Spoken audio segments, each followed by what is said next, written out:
La metamorfosis es un tema que siempre ha interesado a este programa y también, desde luego, a todos los poetas griegos y romanos, ¿no? El más preclaro ha sido Ovidio, cuyo libro se llama precisamente Las Metamorfosis. Pero ahí está Plutarco, el mismo Homero también. Siempre hay en estos relatos metamorfosis. Y en los mitos griegos, cada vez que hay una dificultad dramática, difícil de resolver, se recurre a la metamorfosis. Hay, por ejemplo, un conflicto que llega a un punto sin solución. Ponele, el violador acorrala a su víctima, o las desgracias familiares han agobiado a un héroe y parece que ningún camino es bueno o posible, y entonces el autor recurre a la metamorfosis, y así la señorita amenazada se convierte en una caña, el héroe acorralado por sus enemigos se convierte, qué sé yo, en una constelación, de manera que es posible que la metamorfosis sea un recurso fácil incluso, de fácil adquisición. Nosotros hemos hablado algunas veces aquí del Robinson Crusoe, en donde el tipo famosamente está en una isla y el barco donde él estaba, el barco que ha naufragado, está a cierta distancia de la isla. La novela es una exhibición de ingenio, de cómo se las arregla un tipo solo para sobrevivir en un lugar inhóspito, difícil o desierto. Pero allí donde se necesitan cosas que no se sabe cómo inventar o cómo construir en la isla, Robinson nada hasta el barco, que está a poca distancia de la isla, y trae cosas como, por ejemplo, un catalejo, que no es cuestión de andar construyéndolo de la nada. Y algunos han considerado que eso era una comodidad y hasta una trampa de Daniel Defoe. Del mismo modo puede considerarse que llegar a un punto insoluble dramáticamente en los relatos clásicos y solucionarlo con un tipo que se transforma en un bicho es también un recurso fácil. Pero bueno, por regla general, en los mitos griegos eran los dioses los que producían la transformación. También había divinidades inferiores que ejercían a gusto ese poder, incluso sobre sí mismos. Las ninfas se transformaban a cada momento, casi por jorobar, ¿no?, en fuentes o árboles. La mayoría de las transformaciones sucedían como castigo o como venganza, pero también podrían ser obras de compasión o demostraciones del favor de los dioses para preservar un tipo de una mala suerte. Lo transformaban en río. Bueno, yo no sé qué cosa peor puede ocurrirle a un señor que transformarse en río. Contaremos algunos ejemplos hoy de célebres transformaciones. A mí la que más me gusta es la historia de Io. Era una doncella de Argos, tan hermosa, que Zeus, el príncipe del Olimpo, se había enamorado de ella, y en realidad parece que Zeus estaba enamorado de ella porque una bruja le había dado unos filtros de amor. Y Inge se llamaba la hechicera griega, que más parece sueca, ¿no? El caso es que Zeus se le presentó en sueños a Io y le dijo que se trasladara a la orilla del lago de Lerna y que allí se entregase a sus abrazos. Bueno, lo que es tener poder. Bien. Lo que es ser el príncipe de los dioses. La muchacha le contó el sueño a su padre y el padre fue a consultar al oráculo de Delfos, como hacían todos los griegos en aquella época. El oráculo respondió que Io debía obedecer, porque si no el padre iba a ser fulminado. Chao. El caso es que Zeus se unió finalmente a la doncella, y Hera, la mujer de Zeus, empezó a sospechar de la aventura, ¿no? Entonces, para disimular, Zeus, viendo que su mujer estaba inquieta, tuvo la siguiente idea. Llamó a la muchacha y la transformó en una ternera. lo que es tener poder. Ahora bien, por ahí vio a la ternera y como era muy suspicaz, dijo, acá hay algo raro. Y le preguntó, ¿habrá visto alguna mirada que Zeus le prodigaba a la ternera? ¿Vio? Sí. ¿Algún gesto de la ternera, algún guiño? El caso es que al final le preguntó a Zeus si realmente no tenía amores con la ternera. Y Zeus le juró que jamás había amado a ese animal, que apenas si se conocían. Pero Hera mantenía sus sospechas y exigió que le regalaran la ternera, una ternera blanca. Bien. Esa ternera que en realidad era la amante de Zeus, que le fuera otorgada como un presente, y Zeus no tuvo más remedio que regalarle a su amante bajo la forma de una ternera, lo que es tener poder. Y a partir de ese momento, la pobre Io quedó consagrada a Hera, que era su rival, que la vigilaba, que incluso le puso como custodio a la ternera a Argo, aquel que tenía 100 ojos, que era el mejor guardián posible, porque de aquellos 100 ojos, en horas de la noche, dormían solo 50, los otros quedaban vigilantes, ¿no? Argo ató a la ternera a un olivo que crecía en un bosque sagrado de Micenas, y la vigilaba. Pero Zeus le encargó a Hermes que la arrancase de su guardián, porque la extrañaba. Vio cómo es el amor. Y Hermes, con su vara mágica, durmió 50 ojos de los 100 que tenía Argos, mientras que los 50 restantes ya estaban dormidos y sumidos en el sueño natural. Y después lo mató a palazos. Quiere decir que el primer milagro fue absolutamente superfluo.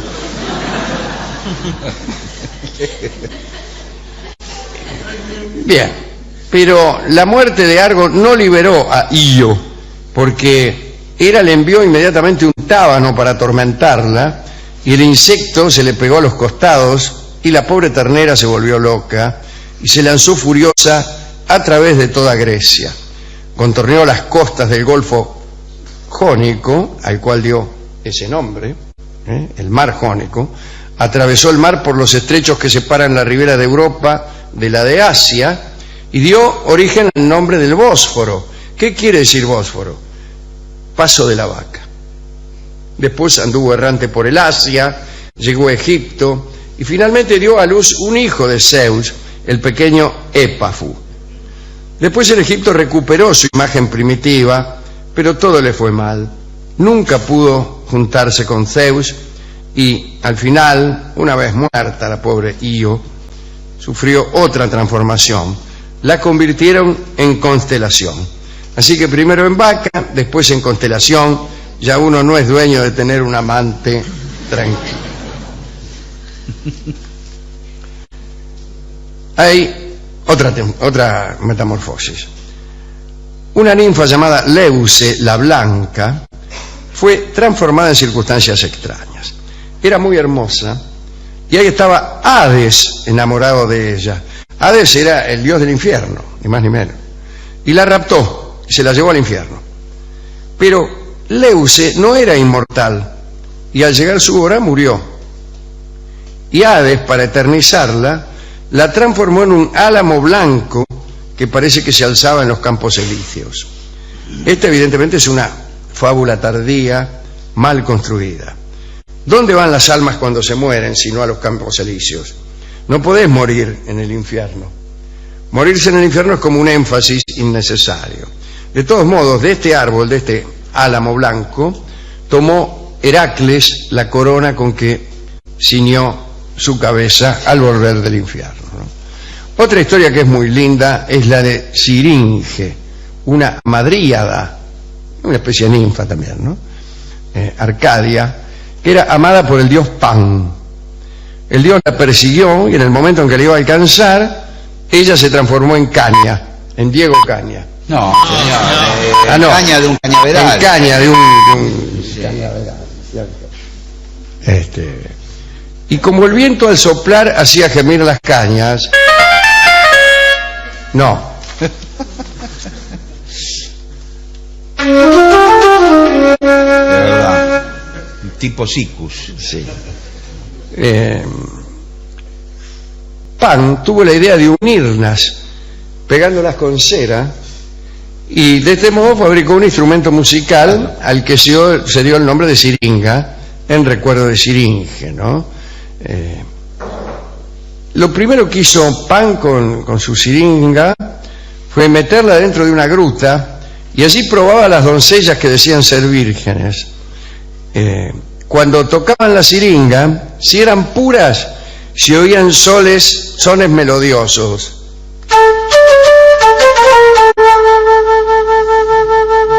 Si eran vírgenes. En cambio, si no eran vírgenes, se oían... Pero señores, orquesta desafina. Sí, hace rato.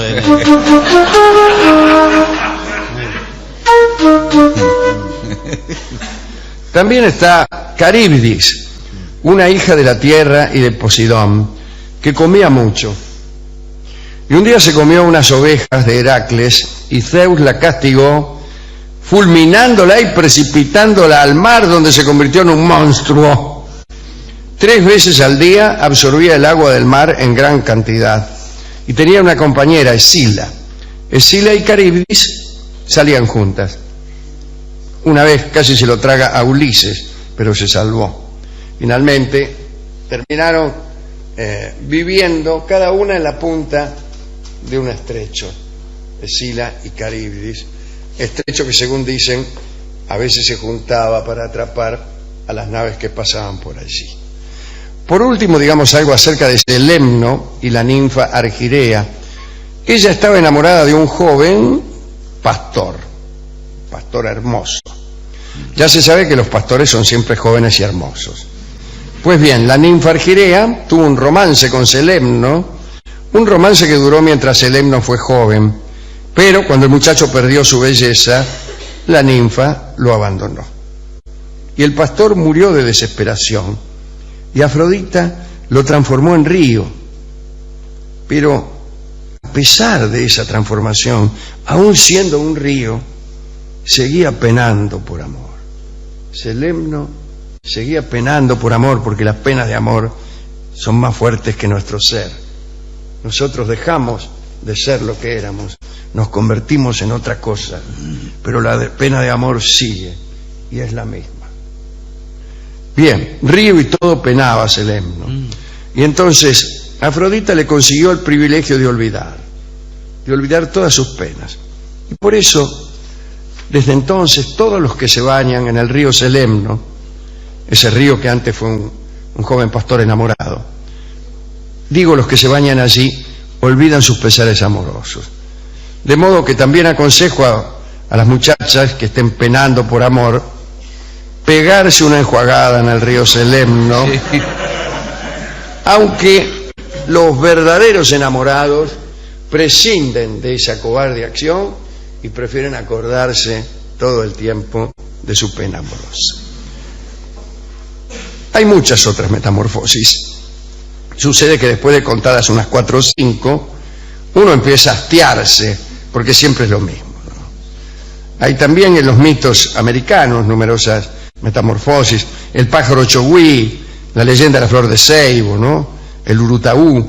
Casi todos los pájaros del norte argentino provienen, o han sido alguna vez, una persona que por una caída, por un mal de amor, o por un favor o castigo divino, vienen a convertirse en flores de ceibo, en pájaros, o lo que fuere. Ahora, yo creo que en cierto modo todos nosotros padecemos muchas veces, y esto es lo peor, sin saberlo, sin darnos cuenta, nuestras propias metamorfosis. Qué sé yo, éramos unos chicos de 10 años y ahora somos estos grandulones que están aquí sentados, ¿no? Esa no es una metamorfosis pequeña, es gigantesca. No hay que olvidar lo siguiente: una verdadera metamorfosis, lo hemos dicho muchas veces, implica el recuerdo de haber sido otro, y eso es lo que la hace trágica. La chica que se convirtió en caña sabe que fue chica. Si realmente fuera una caña hecha y derecha, recordaría haber sido siempre caña, o no recordaría nada, porque las cañas no recuerdan ni tienen conciencia, son apenas sensitivas. Entonces me parece que hay una cierta trampa en estas metamorfosis de las que hablamos. Son incompletas. Son incompletas porque la constelación recuerda haber sido héroe, el río recuerda haber sido pastor, y entonces es que no es completamente río. El verdadero río o bien recuerda haber sido siempre río o no recuerda nada. Las verdaderas metamorfosis, las únicas que tienen algún sentido, son las que no se operan de forma completa, porque la metamorfosis completa es absurda y es como si no se hubiera producido. Si yo me convirtiera en este mismo momento en usted y usted en mí, pero completamente, del todo, con memoria y todo, digamos, sería una transformación inútil. ¿Qué? Sí, no hay modo de No hay modo, no hay además. modo. Sí. La metamorfosis completa no sirve, es absurda. Alguien me dirá, la que usted citó es una transformación recíproca. ¿Por qué no se convierte usted, por ejemplo, en un balde? Y agregan, por lo menos usted habrá desaparecido y el mundo tendrá un tipo como usted menos y un balde más. Y esa es una transformación del mundo, me dirá el tipo, ¿no? Pero las que nos interesan a nosotros desde el punto de vista poética son aquellas donde el balde sufre, donde el balde tiene una historia, donde el balde guarda los amores que alguna vez fueron humanos. Es un balde, pero un balde que ama. Es un balde, pero un balde que piensa, diría Pascal. Y piensa el balde: oh joven, que me llevas a la fuente a buscar agua, cuando me sumerjas en la cisterna, piensa que alguna vez amé, dice el balde. O trata de decir, trata de decir, pero su naturaleza lo enmudece. Y horror de horrores sería que la joven que me lleva a mí en forma de balde a la cisterna sea la misma que amé. Entonces yo, mirándola de abajo, sufriré mucho, y hasta puede ser que su nuevo novio se lave los pies en mi propia interior. La mayor humillación. Humillación y humillación. Se me Bueno, con ocurre todo otra. esto comprenderán que nuestra vida puede ser desgraciada, pero no tan mala. Este es el objeto de esta audición, no provocar falsas sensaciones de optimismo. ¿A quién podemos dedicar esta pequeña charla acerca de las transformaciones? Al que se transformó en río. Sí. Eso es espectacular. A Franz Kafka, por ejemplo. Claro. Y a los que son baldes y no hacen nada, se le aguantan como balde, ¿no?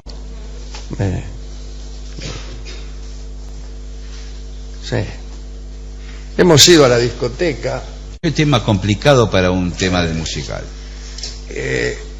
Primera sorpresa, había otro tipo. ¿Qué? ¿No estaba el discotecario? ¿No está el No. discotecario? Pero Estaba el algo habrá discotecario quedado de él.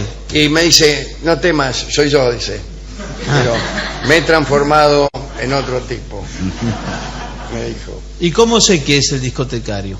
No lo sabemos, nunca sabemos nada. Entonces le conté todo esto y le conté, yo también había ido bajo la forma de un balde. A él le Qué llamó raro. un poco la atención que un Miren. balde golpeara la puerta, hiciera declaraciones. Digo, mire, soy un Único enamorado.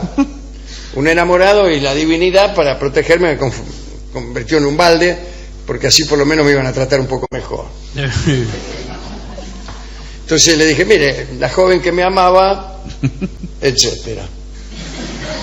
Qué claridad. Comprendo perfectamente. Así que, ¿Y qué le dio? y dice, mire, tanto usted como yo hemos sido otros y ahora somos cosas diferentes. Pero somos. Sí. Y además, me dice, somos es el bolero que le gustaba a la mujer que me amaba a mí, dice el discotecario. Porque a mí me pasó exactamente lo mismo que a usted. Y entonces, Y entonces le dio... me dio este bolero que vamos a escuchar ahora, que habla de transformaciones, o mejor dicho, según me dijo el discotecario, transforma a quien lo escucha. El que escucha Qué este lindo bolero es. y ha conocido el amor, se convierte en otra cosa. Así que con esperanza de que nos toque una transformación ascendente, podríamos decir, escucharemos a Mario Clavel, el autor de este bellísimo bolero, cantando Somos.